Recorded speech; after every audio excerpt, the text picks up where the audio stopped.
Good morning and welcome to Veterans Heartbeat on the Pulse of the Veteran, where we discuss issues of health, happiness, opportunity, and well-being of interest to the veteran community, their families, and the community who honors them.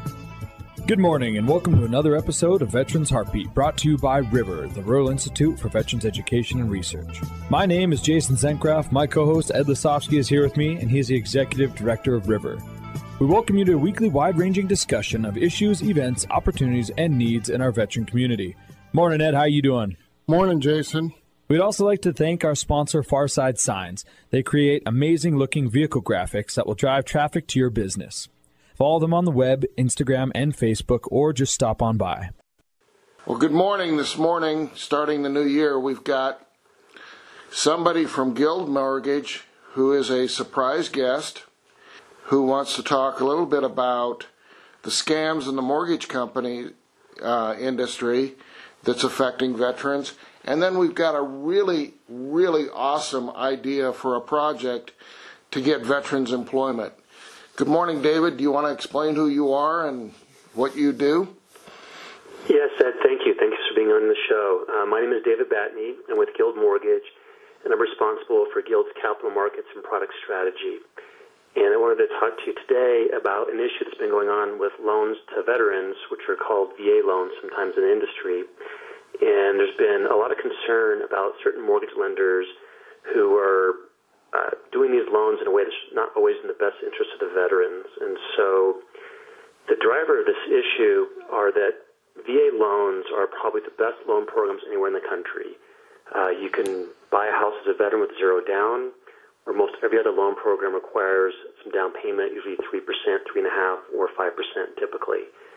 And then also VA allows lenders to do refinances very easily with a very minor amount of paperwork, often in a process that makes it easier for veterans to do a refinance where they want to lower their interest rate or take some cash out of their property.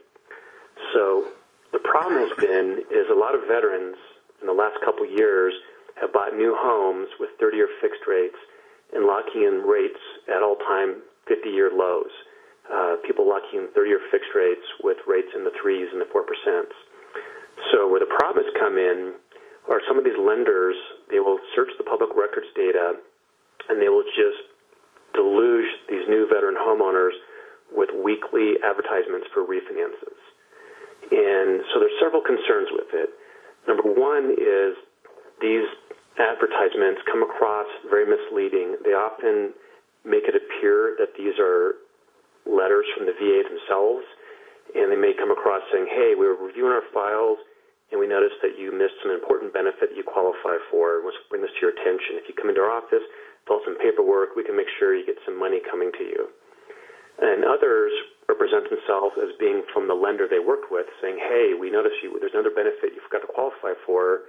You can actually do an interest rate reduction loan and lower your payment and lower your interest rate. So sounds great. The problem is what these shops are doing is lowering the borrower's interest rate only temporarily. They take them out of a nice 30-year fixed rate loan. They locked at all-time historic lows, and they put them in a new rate that's only fixed for 3 years. So it's a 30-year loan with a fixed rate, but what they don't tell them very clearly always is that it's only fixed for 3 years, and that rates can go up, and that new interest rate can be double the current rate in a few years. Basically, what you're telling the veterans out there is buyer beware. Be careful of what you see because there is not always free money out there. It's just not there. Correct? Yes. And one tip I would say would be very helpful for veterans to know is if you can do an interest rate reduction loan and lock into a new 30-year fixed rate loan and not add a single penny to your loan balance, then it's probably a good transaction for you to do. But if you do a new loan and you lower your monthly payment $20, but you have $10,000 in fees added to your loan balance, that's probably not a very good transaction to do, and the amount of monthly payment savings you're getting is not worth all the fees added to your loan amount, which is really, at the end of the day, your money, because that's your equity that's being taken from you to do that when you add those fees. Well, we heard the buzzer bell go off. Our other guest, Troy Downing, who's been on the show several times, is here. And Good morning, Troy. How you doing this morning? Morning. Thanks for having me. So I've got David from Guild Mortgage, and the reason that, and Troy's going blind on this when I asked him to just join our guest this morning, but another issue that David from Guild Mortgage had brought to my attention when I talked to him about coming on the show was the mortgage company has, in one city alone, 14. David, go ahead and explain that. Sure. In the city of Paradise, California, where they had the recent wildfires, approximately 14,000 homes burned down in that one city due to the fire. So you've been searching through the different organizations out there to provide some type of a modular home. Can you explain why that's necessary? Sure. In areas like Paradise, which burned this year, also look in other areas like Santa Rosa, California, which had a fire last year and had about 5,000 homes destroyed. The issue that a lot of homeowners face is, even if they had full insurance on the value of their house the day it burned down, the problem is because so many homes have been destroyed, there's just not enough labor in that local market to rebuild those homes quick enough. So the problem these homeowners face is, even though they were fully insured, the cost of labor sometimes doubles or more than doubles in those markets. And so if a person had a home that was worth $300,000 to repair the day it burned down, that next month it may cost almost double, $600,000 to rebuild the same exact house just due to the increase in labor. And so the problem is you have communities trying to rebuild themselves, you have employers trying to make sure their employees have places to live that are nearby, that are safe and sound, and people aren't living in tents and trailers and RVs, or else having to commute from very far distances. And so it's a big struggle these communities face to find ways to get homes built that are at a reasonable price and a high quality. And so that's where we have this idea for a possible solution. And your idea for the solution was? Something that the mortgage industry is just rolling out right now. Fannie Mae and Freddie Mac have just started rolling out these programs, and the first few homes on these programs are being built today. But the industry calls this high-quality manufactured housing. So when you hear the term manufactured housing, people have different impressions of what that means. Some people think of trailer homes that are single-wides or double-wides that are very box-like, and typically, for most people, aren't always necessarily great investments. They don't appreciate as much in value over time. Many people actually think of those as depreciating assets and something that might provide temporary housing, but not necessarily a great long-term investment. So the idea with high-quality manufactured housing is these homes are built in a central location, typically in an indoor setting in a factory in a very controlled environment. But the idea is the homes are built in an area that allows for a lot of efficiencies and reduction of labor costs. And for a lot of homes, the cost of labor can be up to 70% or more of the total cost of construction. And then the idea is these high-quality manufactured homes, or sometimes called MH, the acronym for manufactured homes, these high-quality MH are very appealing in their design. They have open floor plans.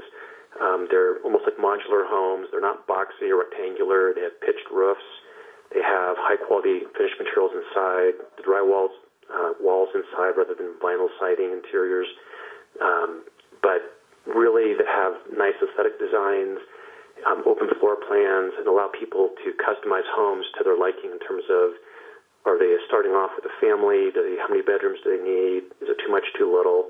And really have a very high-quality home that, at the end of the day, arguably, many would say is at the same or even a higher quality than a traditional stick-built home. Now, Troy, you're involved in some of this stuff in the Gallatin County, are you not? Yeah, we're basically looking at using manufactured homes for, manufactured homes for entry level and low-income housing. There's a real need for that type product type, especially around where I'm at in Gallatin County, and so we're looking at that as a solution for housing, housing people that are otherwise just priced out of markets right now, and also in and around the resort areas for housing employees, because it's just very restrictive coming in here right now. So one of the things that I asked David was, as River has always worked with a lot of veterans, there's a lot of blue-collar workers in the veterans community. And finding employment for them, a lot of times they're getting kind of pushed out of the labor market for one reason or another. And we kind of had bounced around the idea, and that's why I asked you to join us on the show today, Troy. And I know you're coming into this blind, and David and I haven't formulated any plans or anything, but if we could put together one of these manufacturing facilities to help employ veterans and get him some of the homes, in 14,000 homes, that's a lot of homes. So. Yeah, definitely. And obviously this is the idea that you're talking here is something that was just floated over, like manufacturing here and then transporting somewhere else. So, I haven't had a chance to look at all the economics there, but, we do have, as you know, a need to employ veterans in the state of Montana. And if we have more opportunities for that, obviously we can, fill a void there. But I have not had the chance to look at the economics of moving one manufactured in Montana to, Paradise, California, or what that would look like. Really, what we're doing is local manufactured and locally installed. So it's just something I haven't looked at. Right. No, the nice thing about Veterans Heartbeat is this is not anybody saying that this is what we're going to do. But we have your title is an executive vice president with Guild Mortgage, which you guys are in the top 10 of the mortgage companies, aren't you, David? Yes, we are. We're the top 10th largest home purchase lender in the United States, retail home purchase lender. And you've been around since I've been a baby. Well, actually, I guess... Guild was formed in the 1960s. Yes, it's been around for a while. I guess everybody accuses me of being older than that. They say that I sailed on wooden ships, and that's how I got my veteran status. They don't know how right they were. Anyway, so we're just bouncing around ideas here, and that's why I asked Troy to join in on this, because I know, Troy, you've been trying to help veterans throughout the state. Right. Well, one of the big things that we're trying to do, and I think what you're trying to tie together here is, with one of the highest veteran populations in the union, with 10% of our population veterans, and coming out number one in veteran unemployment, one of the things that I really care about is trying to find opportunity for that.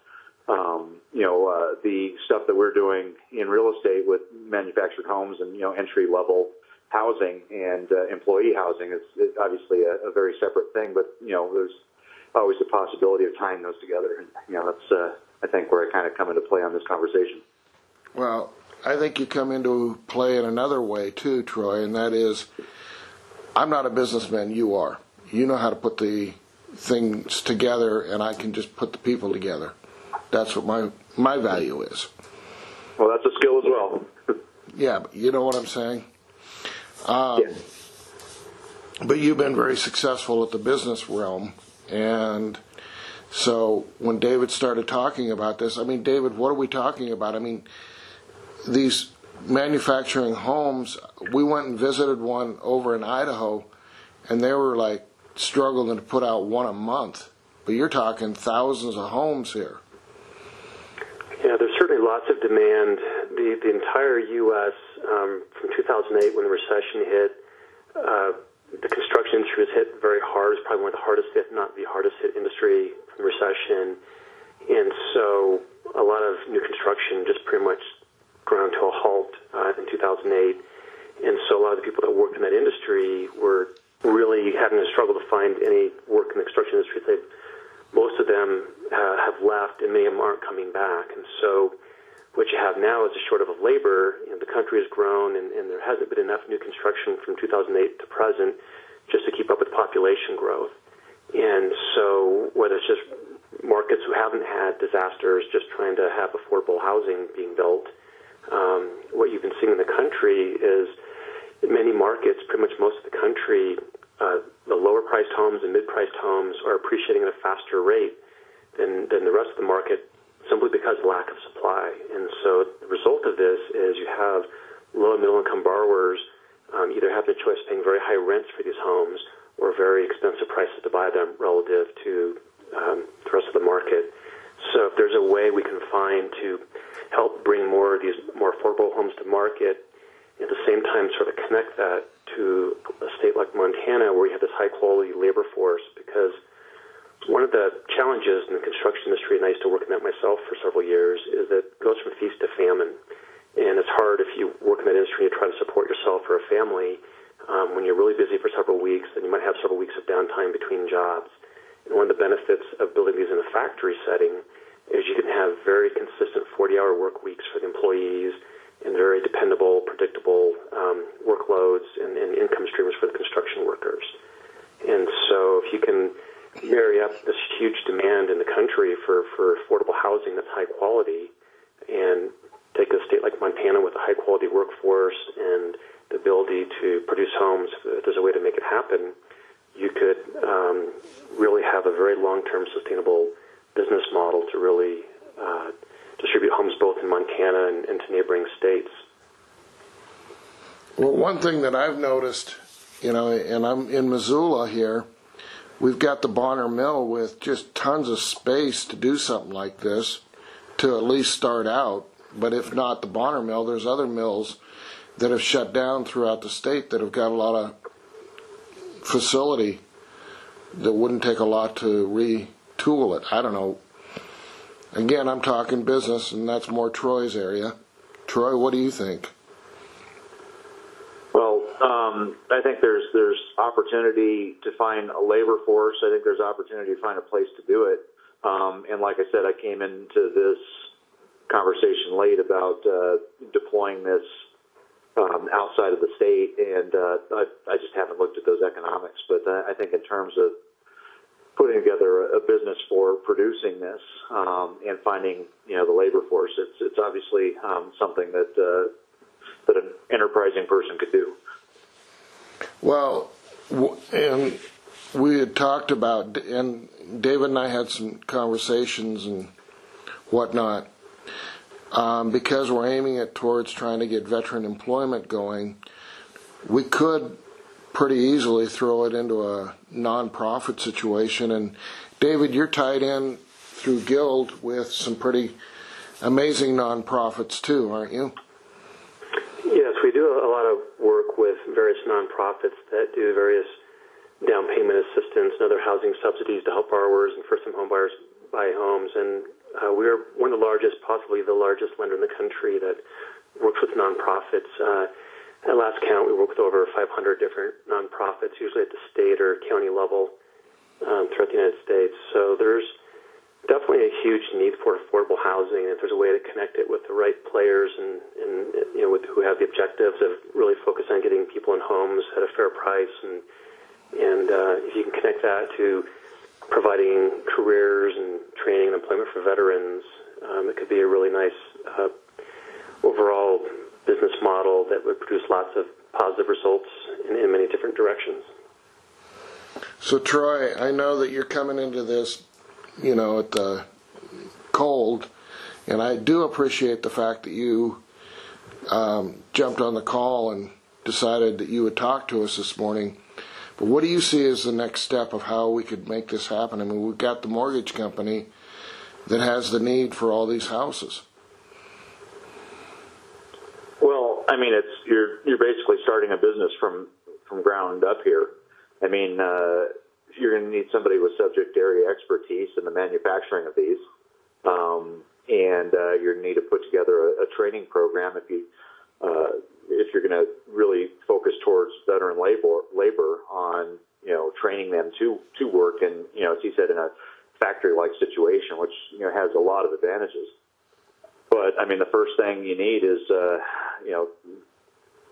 you need somebody that has that subject area expertise that knows what works, what doesn't, how to put together that whole manufacturing operation, and then from there you could leverage on that for putting together a training program if you wanted to train all the carpenters and electricians and plumbers and everything else you need to actually get the product built. The first thing is identifying who. Yeah, I think I'm talking to him. I appreciate your confidence. Hey, if you can take on the roles that you've taken on in your life, this is peanuts. Yeah, well, a big part of being successful in any new venture is if you don't have the experience or the know-how in the subject area, you find somebody that does. And I think that's a key component here because, I've done ground-up construction. I've never built, homes like that. And, I am dealing with a company that builds those right now, and we're looking at installing these in doing some affordable housing in Gallatin County, but I'm not on the manufacturing side. David, I'm going to throw some thoughts here, and you tell me if I'm batting in the wrong batter box, but you had mentioned that you're working with a lot of these manufacturing companies, right?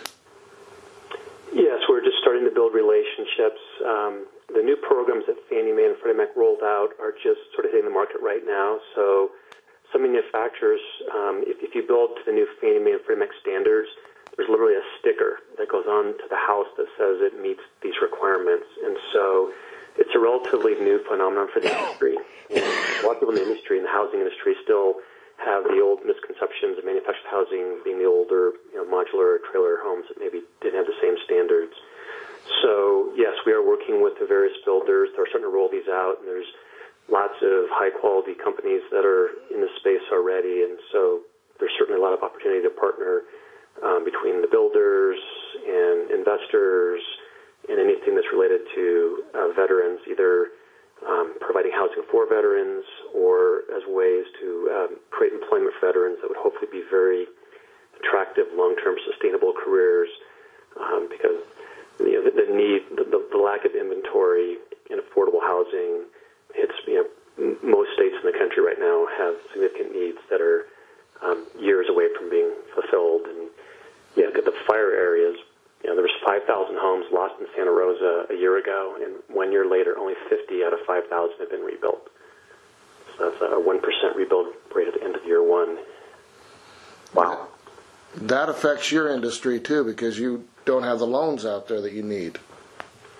Absolutely, and it really affects the communities because the problem is most insurance companies, to my understanding, that if you have full coverage, they'll pay you for loss of use for up to 2 years. So if you're paying money for rent or special living situations, but once the 2 years' time is up for most insurance policies, people at that point now have a house that still hasn't been rebuilt. They might have a check from the insurance company that might be held in escrow by their mortgage lender. But if you don't have labor or a meaningful way to rebuild, some of these folks can really be in a tough spot. And so anything that can be done to expedite getting new construction in the most efficient way possible will really help those communities recover in terms of getting employment going back, getting people living in the areas, have people walking into the local stores and shopping and getting the tax base up and all those sort of virtuous circles that would occur once people start coming back in.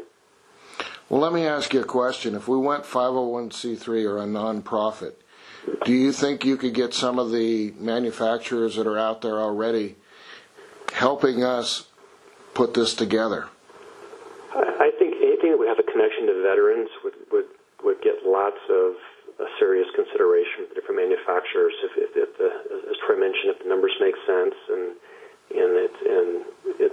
they see the connection between helping veterans both with jobs and career as well as providing a really, fulfilling a market need. Yeah, if we could put a training center together here in Montana that would actually build these, and then they would have a workforce that they could pull from and try and hire. Right, absolutely. I'd imagine a workforce comprised of a high percentage of veterans would be extremely attractive to these builders from the point of view of just the discipline and the focus on quality that just characterizes veterans from the traditional civilian population in general. So I think they would be a very attractive workforce that could be put together the right way. If any of the listeners are out there that want to get in on the working group, my cell number is 406-465-9504. Get a hold of me, and let's get this going. David, it's been a really interesting morning talk this morning, and it's a good thing to see excitement coming up. I mean, this could employ 400 or 500 veterans very easily, and if we do this right, we could be doing this year. Absolutely. So, thank you, David. So thank you very much for listening to Veterans Heartbeat. We'd not be able to bring it to you without all the support of the listeners. And thank you again to Farside Signs for sponsoring the show. If you do need a unique vehicle design, swing on by and check them out. Also, thank you to our main sponsor, River. River has an array of services such as veterans-focused education, a vestibular disorder clinic, and now non-pharmaceutical treatments for pain, anxiety, and depression. Check them out on Facebook or on the web at riverofchange.org. Lastly, we'd like to show our appreciation to all of our veterans.